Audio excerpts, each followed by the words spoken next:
twari twaje ku butumire bw'umukuru w'igihugu aho yari yifuje gukeza imikangara yacu yari maze iminsi i Nairobi aho bari bitabiye inkino zihuza ibihugu byo mu buseruko. Tukaba rero igihugu cy'u Burundi carashoboye gutahukana igikombe c'umwaka ca Challenge Trophy.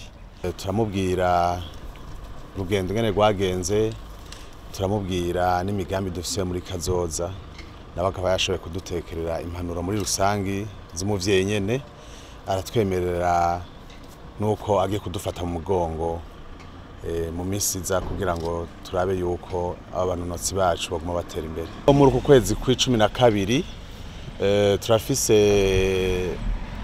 ihiganwa rizohuza ibihugu vya Afrika, ishobora kuzoba kuva itariki 12 gushika itariki 18 zo ku 12. Aho duheruka Kigali twararonse uburenganzira bwo kuzohiganwa mu mahiganwa y'isi yose azobera muri Croatie. Mugabo ivyo onye bikazoba ari vyo mu mwaka uza, bizoba mu kwezi kw'indwi, mu mpera z'ukwezi kw'indwi ku mwaka uza mu gihugu ca Croatie.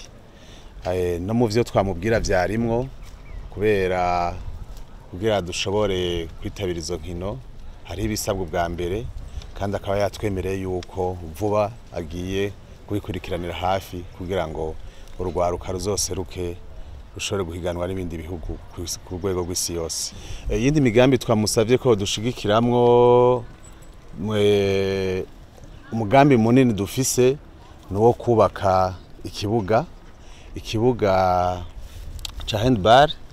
Tukaba twagiriye ko tumubwira naho tugejeje, kuko muri federation wacu dusanzwe dufise umusezero yo tapi synthetique igezweho.